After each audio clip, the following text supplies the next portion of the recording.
everybody, what's up? All right, welcome to Crossing the Streams. Bom, bom, that's our theme music. That's right. We're high. Okay, so howdy. What's up, everybody? Hello. Thinks he's on StreamYard, but he's not. He's not here. I don't know. We got a special edition of Crossing the Streams. We're videoing on Fireside. We're on Fireside. Hi, Jessica. And I'm going to knock the down. Or I'm going to mute them, I guess. And then, so we're on Fireside, streaming on YouTube as well, Facebook, all that kind of good stuff. This is, it's crazy. Here we are. So Crossing the Streams, what do? We talk about TV shows and movies that you should be streaming from the streaming services. Everyone's always talking, hey, what should I be watching? I need something to watch. And I always say, why don't you watch Crossing the Streams? It seems so simple. So here we are. But to kick things off, I'm on StreamYard. If Bob thinks he's on. Bob is super drunk and somewhere I don't See know. that's a show. That's a show in itself, don't you think? We have to do the theme song because the fans have come to love it. So Howard, kick it off. Here's the story of some lonely fellows who spend way too much time watching the TV. All of them have jobs and friends. Well, not really. Just between you and me. Ron. I'm all for it. They made a live show out of their hobby. Every TV watching dream. Jeff, Ron, Sal, Bob, and there's Howard. They call it Crossing Are you sure you're not drunk? And then one day they went live on all the platforms. You could hear the people laugh and shout and scream. No, can't find a word that rhymes with platform. But man, we crossed the streams. Let's do it. We crossed the streams. We drink some wine. That's the way we do it. We cross the streams. Da, da, da. That was Nice. Good. That was good. That was And Bob. There he is. He's made I've it. been here all along. I'm not taking the blame for this. Bob thinks he's been here all along, even though visually and everything leads to that not being true. All right, we are here crossing the streams. I am your host, Jeff Waskin. What, Bob? It's the original 5. Look at that. We got the core 5 because we have a special show of Crossing the Streams today. It's like the Fab Five, the Michigan Fab Five. Bob's microphone just blew a .08. We have two of our hosts maybe had a drink or two. But I am Jeff Waskin, host of my drinking podcast. Coffee now. Host of the podcast live from Detroit, the Jeff Waskin Show. As always, we are live on YouTube and Facebook, Twitter, and Fireside. How are you? If you're on Fireside, we got some great stuff. Lady! You're welcome to come up on the stage at any time and talk about one of the shows we're talking about. We got a lot of great hosts. This is the original 5. This is the core. Usually we have guests cycle in. Sometimes Sal or Bob are doing shows or somebody's doing something. So Bob, I'm the Dennis Rodman of the original 5. Bob, lead the league in Bob rebounds. Phillips, introduce yourself. Bob Phillips. Okay, I'm a comedian from Detroit, Michigan. I'm one half of the Sal and Bob podcast. You can see me at the Traverse City Comedy Club this weekend. Good. Saturday. Most of our audience is focused in the upper Michigan area. Sal. Really, by the way, Bob was fully expecting us to say, hi, Bob. Welcome Hi, Howard. Welcome to our group. I've been in your group for a year Sal and a half. D'Amelio here, saldemilio.com. Welcome to the Crossing the Streams and all you Fireside people. Thanks for joining us. What was that? All right, Ron, introduce yourself. Ron. Yeah, you can find me Wednesdays, 9:30 at what show? Crossing the Streams. Glad to be here, guys. All right. And Howard Ron, Rosner. Lippy Pants. Howard Rosner, fantastic, excited to be here, and wish I was drunk along with these guys, but I'm drinking way coffee. too chill. All You right, could so be. we've got a great show. This is kind of a special show. Usually every week we do new shows, and then we kind of touch on shows that we're watching along the way. and kind of stuff like that. Just so, for example, like last week in episode 44, because can you believe it? We're in episode 45. My God. Last My week, God. Hard to imagine. Hard to imagine. last week we talked about Squid Game again Did you because check? some of us hadn't seen it. We just got too Had to hit too it. crazy. We had to talk about it again. Depressed Darth was here. We talked about Star Wars Rise of Skywalker and the Star Wars fandom. Macho, the Hector Camacho story, which marked the 42nd week in a row that Bob did a boxing. All the past episodes are on YouTube, and this episode and the last episode also can be found at firesidechat.com/Jeff Dwoskin. Last week we also talked about Untold Crime and Penalties and the mockumentary documentary Now. Nice. Awesome stuff. We got a great show today, so everyone listening who might want to chime in. Yes, we do. And yes, we do. Oh, yeah, we got Jerry and Lee are saying Shakorn. hi. Hello. So we're covering some of our favorites from the first few episodes of Crossing the Streams, ones that we felt were worthy of rehashing and reminding people they should check out. We're going to talk about The King of Kong. That's one of my favorite movies, documentaries, A Fistful of Quarters. Howard's going to cover one of his favorite shows, Party Down. Sal's going to talk about the college admissions scandal, Operation Varsity Blues. Bob's going to cover The Platform. And Ron Lippett is going to cover Samurai Gourmet. Actually, that was a lie. I'm not doing The Platform. I'm doing another boxing documentary. Yeah, The box is hello. called The Platform. It's called laying on the platform after getting punched in the face. Called the James Wilder story. I will say that we did Succession just kicked off season 3. I reviewed that a couple weeks ago. Definitely kicked off strong. So definitely, if you haven't watched it, my wife and we kind of went through that pretty hard, pretty fast. I loved it. And then the other thing that finished yesterday, Tuesday, was Only Murders in the Building. That finished its 10-episode run. So I highly recommend anyone who hasn't watched that to go check that out. I asked you about that, and I've been kind of surprised that Hulu has been they've been flogging this thing for months, and I don't know, you're the only one I know who's watched it. Well, me and everyone else that helped make it the single largest. Is it really? But other than that, nobody. How about But other than the that, other four just guys me on and my the next show? He's door watching You it watched 100,000 times a week. Yeah.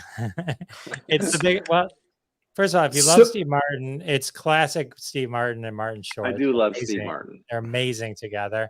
If you like their banter, the way they are over the last, 5-10 years, this show just capitalizes on that really, really well. Selena Gomez is great. As always. Lane is great. Please tell me she's not the love interest for either one of these fossils. No, not at all. Not at all. Okay. But I got to tell you, there was the finale. I felt was one of the best episodes actually of the entire series. Mm-hmm. And there's one episode where they do from the point of view of the deaf. There's a deaf character. Mm-hmm. They do the entire episode from his point of view, meaning there's not a spoken word in the entire episode. And it is, when you watch it, you're like, wow. You feel like you're watching something pretty groundbreaking. It's Wow. Okay. That's pretty amazing. So let me ask again, though, how many other members of the Crossing the Streams fraternity have seen this Hulu? I have not seen I it. have not either. 0 out of 4, Jeff. Mhm. Well, I got to say, it's a big miss. It's a big miss. It's a miss. I've heard about it, and it is on my short list. But I will say, Jeff, I did, just for interest's sake, I did take a look at Netflix top 10 this week. And you guys might be surprised to know Squid Game is not number 1. Wow. Really? I always love when they're like, it's been number 1 for 100 million weeks. And then finally, It's the news. This show bumped it. I mean, eventually it was. Yeah. It's Is the it new in the top season of 10? You, right? It is You the is new the one, season of You. What? Exactly You. right. Okay. The With serial killer. Penn Badgley and Victoria Pedretti, who I just have to tell you, I have an absolute love affair with Victoria Pedretti. If you guys don't know who she is, she's in Haunting a Hill House and The Haunting of Bly Manor, and she's just friggin' sexy. So Okay. check it out. Nice. For new shows, this upcoming Sunday is the new season of Curb Your Enthusiasm, which I'm ecstatic about. The list of special guests that are supposed to be on this year is just ridiculous. It's the best show on television. One of my most favorite people in the world, Drew Bennett, is commenting. He has seen it and loved it, and I can only assume he means Only Murders in the Building because he's got the greatest taste. Do we have like just 1 minute to talk about another person named Bennett? Do we? Which Bennett? Beck Bennett. Okay. This guy, he exited Saturday Night Live after something like 40 seasons. Yeah, Beck Bennett. Yeah. I don't know. It was 6 seasons, 8 seasons. I think obviously he's a nice man. He doesn't get the job if he's not. But you talk about the least memorable person on that entire run, the 1,000 years it's been on the air. Do you remember a single Beck Bennett episode? He's off Saturday Night Live this year, right? I don't know. I couldn't disagree with you more. I thought Beck Bennett was one of the best cast members they have right now. I feel like you could I feel like you could say that about a lot of the other male characters. Do you remember that Randy Quaid was a cast member? Robert Downey Jr. well, of course, but Anthony Michael Hall were cast members. That was one season, Howard. This guy lasted for any character who did and did nothing. I can't think of a single thing that he did. What's his big character that he does? I think you need to rewatch the show, Bob. What? Whatever. Somebody spiked your alcohol. Let's talk about alcohol. Let's talk about one of the shows before Bob embarrasses himself again. No, I'm saying talk about Party utility Down. guy. Yeah. Good point, Party Bob. Down. Good point. Right. So that's what we did, buddy. So I absolutely love this show. We talked about it early on. So, the last month or so here at the Rosner household, it's been rough, some family things. And so I tend during those times to go back and watch stuff that I've already watched because I just don't have the mental bandwidth and needed stuff to laugh. And Party Down, I went back and watched it in I felt like one afternoon just getting through it again. It is still to this day one of the funniest series I've ever seen. It did 2 seasons on Starz. It's still available on Starz if you have that, but also available on Hulu. So the gist of the show is a bunch of Hollywood wannabes, a writer, an actor, a comedian, an ex-actor who's kind of down on his luck now, to try and make ends meet. They all work for Party Down Catering, just bartending, doing catering. And every episode of the show is a different event. So one of my favorite episodes, Steve Guttenberg's birthday party. Another one of the episodes, Cole Landry draft day party. And just Jekyll Onassis backstage. Just all. Was it the real Steve Guttenberg? It is. And is. How old was he turning in this party? I think he was turning, I want to say 50 in it. Okay. But that episode is ridiculous. He's so funny in the episode. He's great.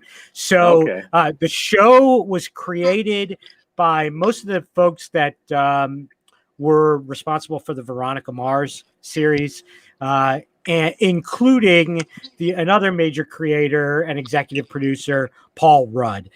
So you just know it's funny because he has his hands in it. Amongst a different Paul Rudd. About half of the episodes were directed by the Fred Savage. Some of the best episodes. Fred Savage. Yeah. The stars of the show are Adam Scott from Parks and Rec, Lizzie Kaplan, who's been in a bunch of great stuff. Martin Starr, who goes back to Freaks and Geeks and is in the Spider-Man movies as Peter's teacher on the road trips. Ken Marino, who's been all in tons of stuff. Jane Lynch did most of the first season before leaving to do Glee. They replaced her for the rest of the first season with Jennifer Coolidge, and then replaced Jennifer Coolidge for the entire second season with Megan Mullally, which, if you like Megan Mullally, it's her best work. No doubt. I love Megan Mullally. Better than Will. Everybody loves Megan Mullally. Better than Will and Grace. The only thing I would say is when she played Tammy 2, Ron Swanson's ex-wife in Parks and Rec. She was pretty damn good in that too. So I just made a quick running list of the guest stars who show up in at least one episode in the series. Kristen Bell, J.K. Simmons, Joey Lauren Adams, Ken Jeong, Ed Begley Jr., Steven Weber from Wings, Rob Corddry, Mary Lou Henner, George Takei, Rachel Harris, who played Stu's wife in The Hangover and in a bunch of other stuff. Alex Rocco, freaking Mo Green himself. Josh Gad, who's I'm brilliant. Mo Green. I made my I bones. made my bones when you were going out with cheerleaders. You don't come to Brecken Meyer, Patrick Duffy, Brecken Meyer. Oh, Kevin Hart is fantastic in one episode as a rapper named Grow Drizzle. It's such a great show. It just is. The banter's brilliant. It's so easy to watch. You know, they're like 24-minute episodes when it's all said and done. You can blow through the entire series in an afternoon, no problem. I love it. And then today, while I was just going through putting together the list of the extras, I got really good news that I didn't realize, which is in pre-production now is a 6-episode limited series revival of the show, not a reboot. It'll include most of the original folks. Wow. Jane Lynch confirmed, Adam Scott confirmed. And so I'm so excited. I don't know when it'll be coming out, but I cannot recommend strongly enough watching Party Down for a great, easy laugh. Highly recommend it. So Awesome. There's Mick. Good review, Howard. I love Jane Nicely Lynch. done. I love Adam Scott. Yeah, they're Jane- all. Hey, what's up, Mick? They're all really funny. yeah, Megan Mullally has. So Howard Rosner, Party Down is available on what streaming service? It is available on Hulu, as well as the Stars, whatever Stars app is, if you have Stars. So hey, just or Stars on Demand. how Stars is on it? Mars. How recent was the show, Howard? On Hulu? So it had to be. It was around the start of Glee. So was that 08, 09, maybe thereabouts? Right. Okay, that makes sense. And it's so it's not dated really because there's nothing in it of historical context. The storylines have nothing to do with anything relevant, other than the phones that they use, the cell phones they use. That's the only thing. Just out of curiosity, which of you guys pay for Hulu without ads? I don't. I don't even have Hulu. Okay. I don't know. Yeah. I think we do because we got it as a part of a package of some kind with like my wife's cellular. I get the ads though. We have the Hulu, ads. but I get the ads. Yeah, we have the ads, and I'm starting to think it's impacting my interest in watching shows on Hulu. So We grew up Like our Only entire Murders in life the building. with no ability to watch anything hey, that Rosner, didn't I have got an a ad. question on that. I got a Yeah. question on that show. You said that it started in 2008. Or correct? 9, I Is that think. what you Yeah, said? thereabouts. Yeah. And, I'll check and when for did it end again? When did it end? Probably it was 2009 to 2010. And now they're doing a reboot. Is that what you said?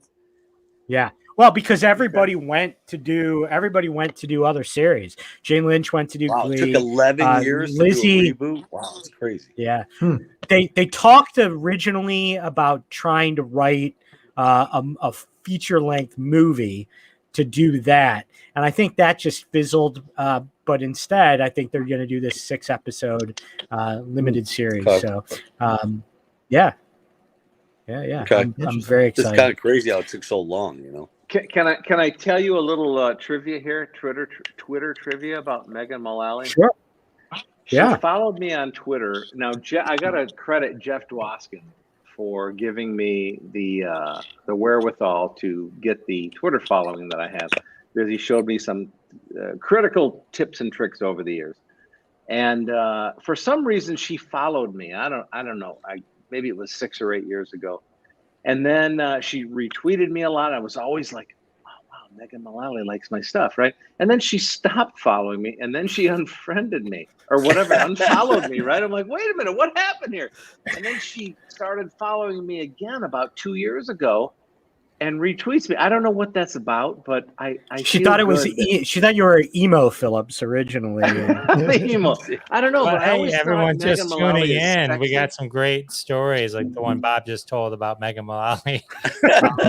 Following him. I That think is a she's good sexy. If you're just tuning in, this I is was getting Crossing the followed by Streams. We're Megan talking about TV shows you should be watching with Jeff, Bob, Ron, Howard, and Sal. Everyone on Hello, everyone. everyone You do remember I credited you. If you want to join in the conversation, feel free to raise your hand. Right now, we're going to be talking. We talk about shows that you should be watching. We just talked about Party Down, and now we're going to talk about The Platform. Bob Phillips is going to talk to us about The Platform. Okay, I thought we were going to do that later when I sobered up, but okay, here we go. He's going to talk about the plastered. I'll come back. No, we can do it now. No, Okay. I'll give you It's not time going to to get any sober up, better. Trust because me. normally those tuning in, we don't do the show drunk. But, It's not gonna improve any. I'll give you a little time. We'll do King of Kong. I'll do King of Kong. All right. So This might be my favorite show. The first time. all right, let's go King of Kong. This might be my favorite show. Which one? Oh, there's so King of Kong They got a reliever. is a documentary with it's called King of Kong: A Fistful of Quarters. So those of us that were fortunate enough to be born and live in the 80s experienced the arcade culture that was amazing. So where you could go into a Chuck E. Cheese or a Showtime and you could play Defender or Pac-Man or Dig Joyousness. Yeah. They all for a quarter. Many So times. you fought for attention. Still you hold the fought for record space. at Putty's for Centipede. Centipede, Sorry. Miss Pac-Man, right. Yeah, I was a Centipede genius. That's my show partner right there. I just had to say that. Sorry. So King of Kong is one of the greatest documentaries. When I tell you, just to put it in context, they were going to make a parody movie of this movie. But you watch this movie, you're like, you can't make a parody of this movie. You're right. This movie is a parody. Good Who's point. seen it on the group? I've seen it. Oh, well, It's Ron, great. You're right. You can't watched make a parody. When I watched the early episode, Ron swore he was going to go watch. You know what? And I'm kicking It's only myself. been 40 weeks. It's been 43 weeks, right? Yeah. I forgot about it. That's the honest answer. He's been busy, Jeff. All right, so King of Kong you can get, I believe, on YouTube for free. So you can find this movie on. So what is this about? In the early 80s, there was the legendary Billy Mitchell. Billy Mitchell is a pompous D-bag with a mullet you wouldn't believe, with a beard. And he has kind of that look. He looks like his mom built up his ego so much and lacks any self-awareness of what an a-hole he is. Just to give you an idea of what an a-hole this guy is, this is a literal quote from the movie. Keep in mind, the context of the movie is video games and high scores on video games. By video games, I mean Pac-Man. This is an exact quote. Now, keep in mind, he's the world champion in all these games. And so this is what so he's always got a target on his back, per se. That's what happens when you're number one, boys. But here's a quote from Billy Mitchell, king of self-awareness and D-bag. No matter what I say, it draws controversy, sort of like the abortion issue. Now, let me remind you. let me remind you that we're talking about Pac-Man here, and Big Doug, and maybe Missile Command. So that's the bad guy in the movie, right? So he has set the Donkey Kong world record, stood for almost 25 years. This movie goes into the entire arcade culture that exists still. It covers a store called Twin Galaxies, where these records are kept, and there's referees that just so you know, the way they used to do high scores is you would literally film yourself with a video camera and send in a VHS tape. For those of you listening who don't know what a VHS tape is, VHS, just Google it, and you'll find out what that is. So they would get these tapes and they would watch the high scores. So Billy Mitchell was the reigning champion. He was in magazines, all that kind of stuff for 25 years. So along comes a guy, Steve Wiebe, teacher, one of those guys. Nothing really happens in this guy's life, near misses of things that happen. But he decides he's going to become good at Donkey Kong, and lo and behold, breaks the record. Okay. So just to let you know what this type of community does, and this is all covered in the movie, they send people to his house to verify the machine, review the machine, all that kind of stuff. Anyway, there's some stuff that happens, and of course there's drama, and all that kind of stuff. And so I won't get into all of it because I don't want to give it all away, because you got to have some fun when you watch the movie. But there's a lot of stuff that goes on. So here's a funny quote from the movie, just to kind of give you an idea. When they get word, and keep in mind, the whole arcade culture revolves around this Billy guy with the mullet, okay? So when word gets out that his record was broken, they're all on their phones talking to each other. And one of the guys talking to him, he's like, Walter is entering the scores into the internet as we speak. Into the internet. So that's you get like Billy Mitchell is it's in the computer. He's a hot sauce king. I will tell you, it doesn't really go into it in the movie, but I'll flash forward for you because it'll make the movie even more enjoyable, I think. Is if you flash forward, it turns out that Billy Mitchell is a scammer and got every one of his records stripped eventually, and was a cheater. And that little pompous attitude that his mommy had put in him was all for show. Well, so, you said that they had to go. That's to not covered house. in the movie. That's not covered in the movie. That was just some research I did. All right, but you said they had to go to his house and verify that the machine was up to snuff. He had a machine in his house. He had a Donkey Kong. Yeah, he didn't have to go to what? Really? Okay, I thought it was all done in an arcade. You can buy in your house, and you could like have like your Atari Pac-Man be number one. I'm just saying. So he had a Galaga machine in his garage. Yeah, our friend Dan Lippett had one. But anyway, I totally recommend this movie. You have to watch this movie.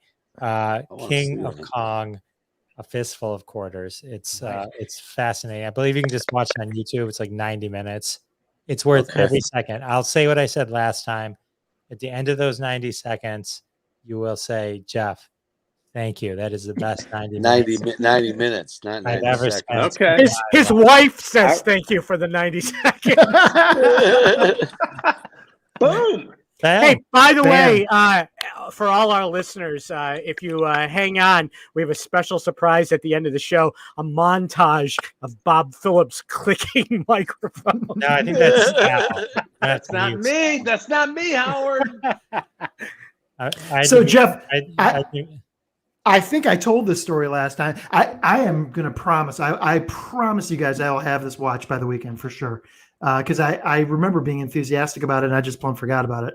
But I think I told the story last time about how at Cedar Point they have a video arcade. They still do, and they have classic video games. But back in the day, back in the 80s, they had Donkey Kong Jr., which at the time was really, really popular. And for whatever reason, I'm really good at that game. And wouldn't you know it, I popped a quarter in there. I was at the same machine, same game for like 30 minutes, and got the record.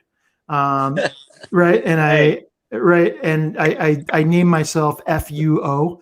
Right. So FUO. So anyway, the epilogue to the story is I came back to Cedar Point a year later with my kid on their cello concert. And sure enough, same machine a year later, FUO, still number one. Get out. That machine had been on for a whole year. Wow. I was pretty good at Donkey Kong, not like world record good, but like I could get to the pie screen and clear the pie screen. Yeah, but that's Donkey Kong. Donkey Kong Jr. was, that's a niche within a niche, right? That's impressive. I was a Centipede Gallagher guy. Gallagher's awesome. Gallagher. I held the record at Bob Evans in Louisville, Kentucky when I went down to see the Kentucky Derby. I'm not shitting you. I might have held it for like a half a day. That was it. Let's talk about the college admissions scandal, Operation Varsity Blues, another documentary that we think you should be watching. We're going to try and convince you to watch it. Hey, Sal, this is all you. Yeah. Okay. Ladies and gentlemen. Look, if you want to watch my review on this, go to episode, I believe it's 23. It's the best downloaded episode of the series. You can it's download it? been downloaded over 17 trillion times, as Jeff would say. Like crossing the streams. Yeah. So listen, Ron, what happened to your camera? This documentary is about the college admission scandal that became very, very famous over the pandemic, which I was actually talking to Bob about off camera, off air, that I feel like this is one of those scandals that happened because the pandemic had us all in our homes and it was something that we could concentrate on. I think if the pandemic doesn't happen, this scandal maybe doesn't even get brought out into light. It's about rich parents paying for their kid to be to get into a school, which I think has been happening for, Ever. Ron, you got it, mate. You're a Michigan fan. It just happens to be the colleges that's been going on underneath the table for years and years. Mm-hmm. This just happened to come out and somebody got caught, which is the guy played by Mathew Modine in this documentary movie that is about, Lori Loughlin made famous because her kids were one of the ones involved. She's a famous actress. It just had all the happenings of a scandal inside of a pandemic. So that's the reason why it came to light, because this kind of stuff's been happening forever. I remember, this is a true story. I went down to a guy by the name of John McIntyre, who is a very good basketball player, played in Israel, played at Michigan for a little bit, but he played at Missouri. When I went to Missouri to see him play, I got to kind of just do the college life with him for a couple of days. And there was a guard there named Travis Ford. He had like a Corvette and all this stuff. He was the big time guard on the team. And I'm like, how's this guy got all this stuff? And, everybody's like, it's just donations from alumni people. And that was back in the 80s. So, this stuff's been happening on for years, but anyway. But keep one thing in mind. I agree 100%. People donate $1 million to whatever their kid gets in. That's one thing. This was taking. I don't know if this was going on as often as well, but this also covered people taking tests for other people, right? This also covered photoshopping pictures of people as rowers and getting them onto the row team. So there was a much higher level, I think, of I agree with that. Aren't one of Lori Loughlin's shithead daughters on Dancing with the Stars this season? I don't know. She was on Dancing. Was with the Stars, okay. Yeah. And there was then controversy on that they were purposely not kicking her off. I'm not saying this is true, and I read it, but they were not kicking her off because it was good for the show because of her following to be able to boost the show. No, you're right, Jeff, and I'm probably going off on a Anyone tangent. listening I on apologize. Fireside I mean, wants it to was jump a, it in. was a serious it was a serious scandal that doesn't happen every day. I'm just saying different kind of things like it happened in the underground. But anyway, because of Lori Laughlin's notoriety and celebrity, she became it just made the story in the spotlight, which is what the reason why I wanted to review this today is I think you should go back and watch it if you haven't watched it. Because it kind of gives you a little bit of part of the history of this story. But now Lori Laughlin's getting ready to release her first movie back, and they're already saying the ratings are going to be through the roof. It's called When Hope Calls, which should be When Lawyers Call, but that was my joke. But I see what you did there. Who's watching Come it? for the reviews, stay for the laughs. it's gonna be a very big watch show on the Hallmark Channel or whatever she's doing it. And she's already listed for a bunch of Christmas movies this fall. So they're capitalizing on her unfortunate notoriety from a scandal, a college admission scandal. But people are making money off of her in the end, and that's all how I wanted to end it. Well, the stupid thing. Yeah, you're absolutely right, buddy. The stupid thing about the whole thing is her daughter didn't even want to go to school, and she would have been more successful than all of us and everyone we know to put together. Yeah, the business true. she's already doing. So without a GED, as an influencer, so she had like a makeup line, everything. So Lori Loughlin just totally screwed her out of that as well.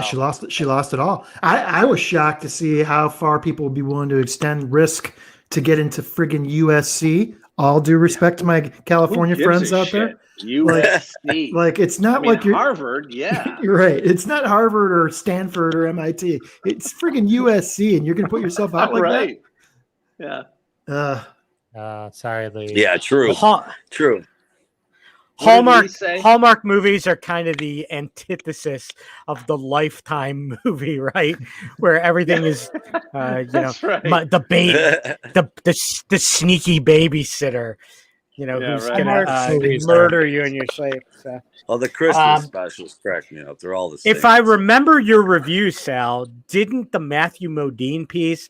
They do actual reenactments of some of the some of the stuff that was recorded on wire taps as part of it, like line for line. You're That'd be right. awesome. There is some good footage on that, or audio, you should say, like you said.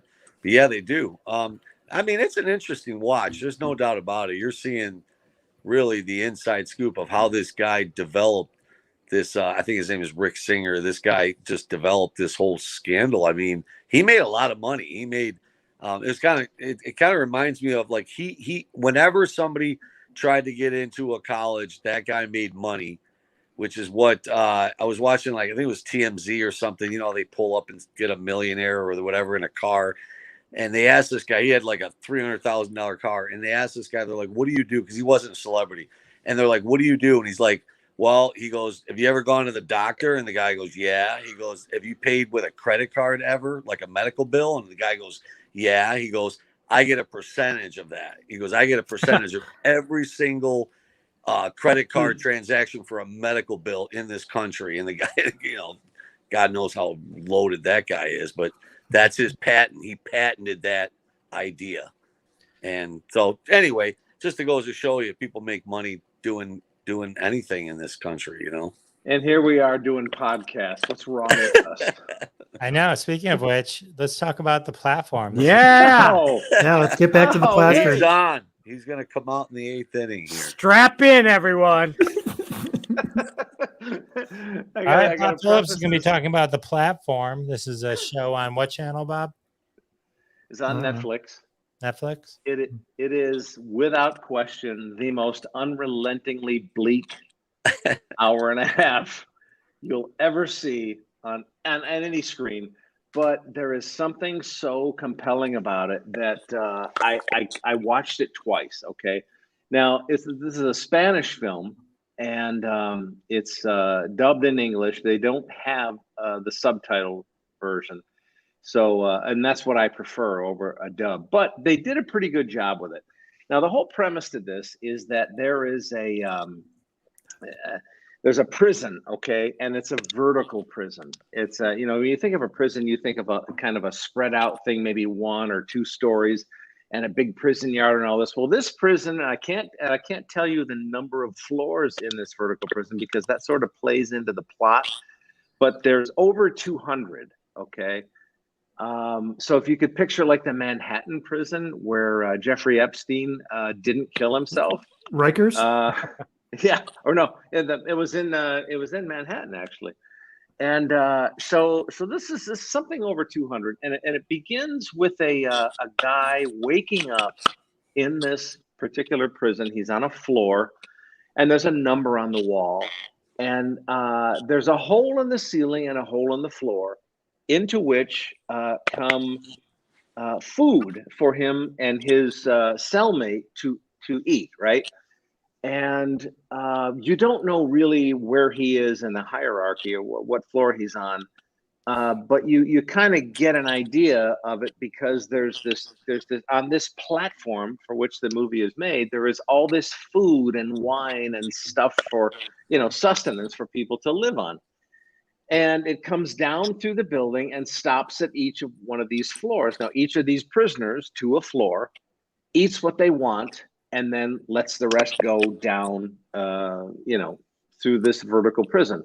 Now, you can imagine the chaos that goes on in this. People are walking through the food; they're breaking things. It's just insane. And so, people on the lower floors get less and less and less until the bottom, where they get nothing. Okay. So it's kind of an allegory for what's going on in the world, particularly the United States today, where you have all these billionaires. They're flying their penis ships into space with William Shatner, and then you have people who are barely surviving, right? So I have no doubt that that's what they were trying to get at in this movie. But this was made 2 years ago, and I watched it during the first month of the pandemic. So it was bleak, and then we had the bleakness of the pandemic. And this was like a year and a half ago I first watched it. So there are a number of things that go on in this movie that are fascinating to me because you don't know if the people that are experiencing them are really experiencing what they think they see, or if this is a hallucination for being without food for so long. But the movie culminates in, and I don't want to give too much away here, but there was a woman who travels from the top of this prison to the bottom of it. Okay, what is that? Who's saying that? Who's saying? Jerry the bleakening. Jerry said the bleakening. Jerry Chacon, that's beautiful. It is the bleakening. There is a girl, I want to say a young woman who probably is 22, 23. She is traveling from the top to the bottom of this thing, and she's trying to save her daughter. And you don't see the daughter throughout this whole movie. And she is by turns raped, which is awful. She's mistreated in a number of different ways. But in each case, she survives this because her whole goal in this entire movie is to survive so that she can take care of her little girl. This is real. This is not part of the hallucinations that go on within these prisoners' minds. So anyway, I feel like if I go any further with this, I'm going to give too much away, except to say that there's an item of food that a particular set of prisoners decide that they are going to keep, and they're going to keep it together, and they're going to ride this platform down all the way to the bottom. They don't know how many floors it is, and when they get there, they're going to again rise up and take this particular item of food to the top to show whoever the masters are. They don't know, you don't know, we don't know. Look, we are humans. We are not going to kill each other over this thing, this particular, call it a flan or whatever you want. That is the sort of plot within the plot of this thing. So it's a strange little movie. It's very affecting. Like I said, I watched it during the first 2 weeks of the pandemic, and it kind of knocked me out of my chair. But there's nobody you know in this thing. These are all Spanish actors. They're wonderful. It's a great movie. But you know, what can I say? Check it out. It's very thought-provoking. If you need to feel depressed, check out The Platform. There you go. How about that for a drunk review? That was great. 2 in a row, Sally. All right. Sal's muted because his phone keeps clicking. Fine. I'll unmute you.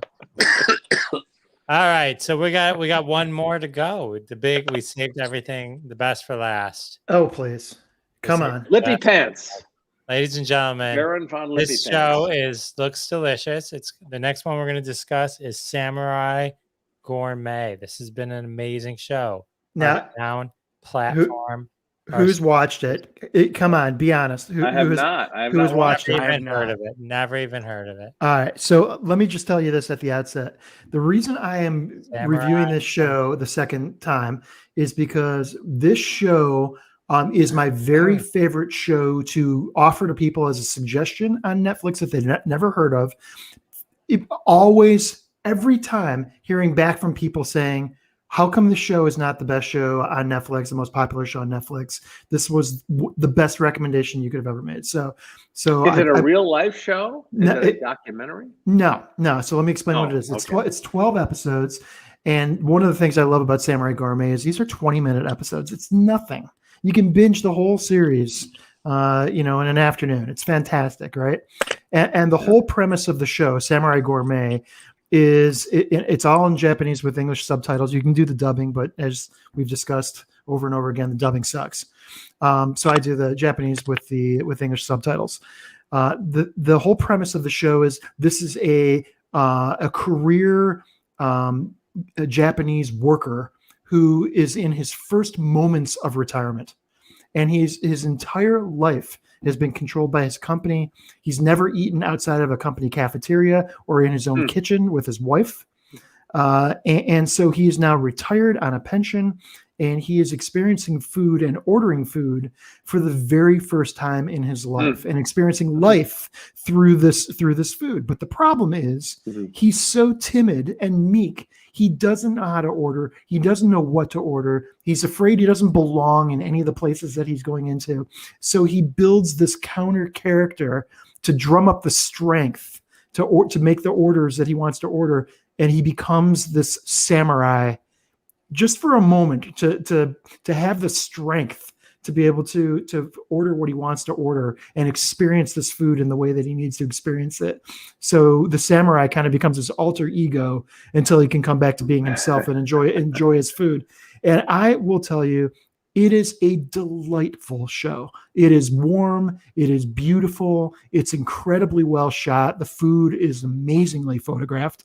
So you have a real story of a real guy kind of trying to learn about life post-retirement mixed in with an amazingly photographed show telling a delightful story of a man trying to understand the second half of his life.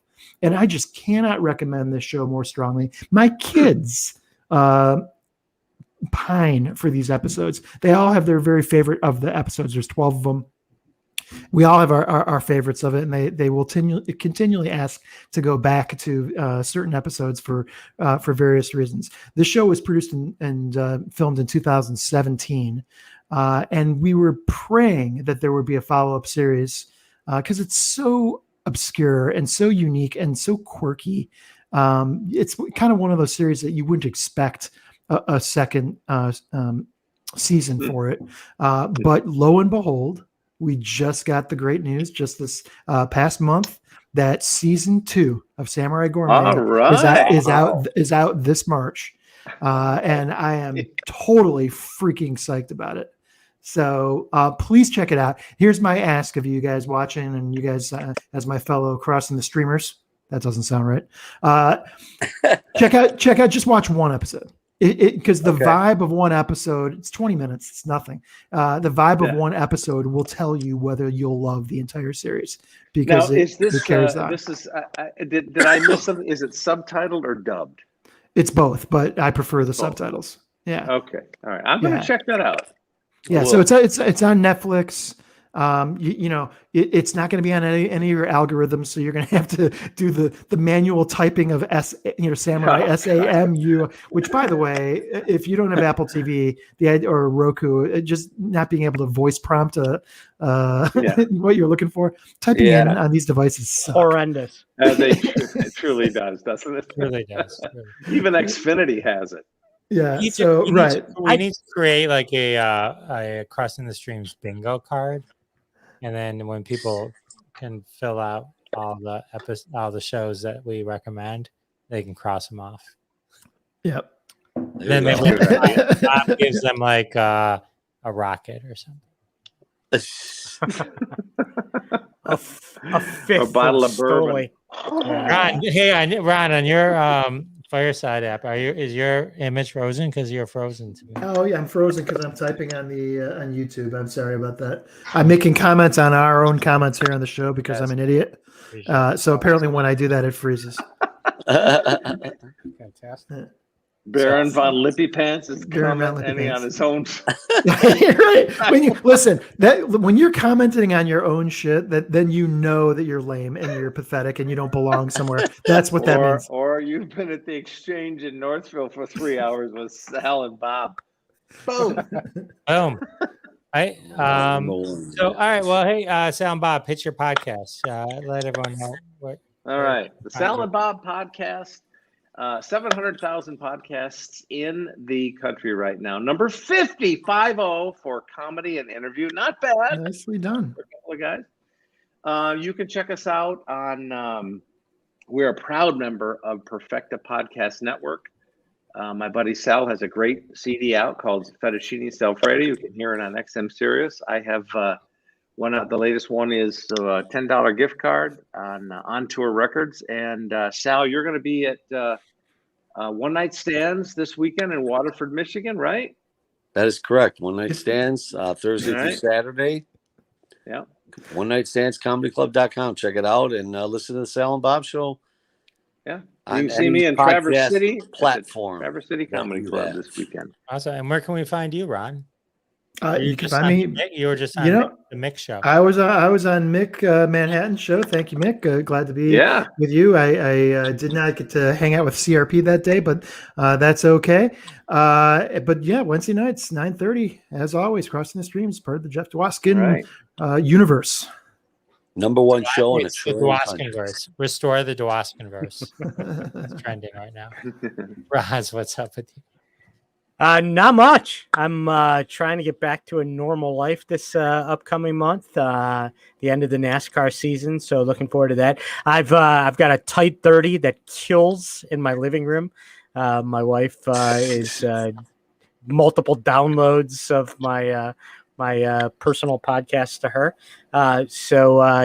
Just middle of sports heaven for all the sports fans with all 4 sports going right now, and that's it. Trying to get back to enjoy myself. I just booked the trip to Disney World and Universal in December. So very excited. I spend my days checking in on restaurant reservations. That's exciting. I think we, as a follow up to this show, we should have kind of a bet amongst us. Podcasters about if we opened up the closet doors behind Sally, what we would find back there. Would it be shoes or coats or would it be umbrellas? What's back there, Sally? Golf clubs. It's a ventriloquist doll with a ball gag. Hey, Roz, going down to Disney World. Anyway, going down to Disney World. I do want to thank everyone again. Thank you. It's only 10:24. I know. But you guys I think it's run its course. Yeah, I think it was a great episode. It was our first recap episode where we talked about. So I'm excited about that. Anyway, I'm Jeff Dwoskin. I was going to plug my podcast if you guys could.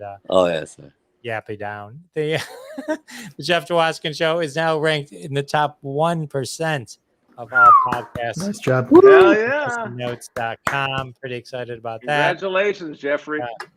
Blew past over 100,000 downloads, so that's pretty awesome. And very excited. So Ron James Canadian legend, comedian Ron James is my host, is my guest this week. He was in Tommy Boy. If you guys remember in the scene where he walks into the bank and the guy throws the gun and then later is like, came out. That's Ron James. Awesome. That's a good scene. He's hilarious. But he's huge in Canada. He's huge.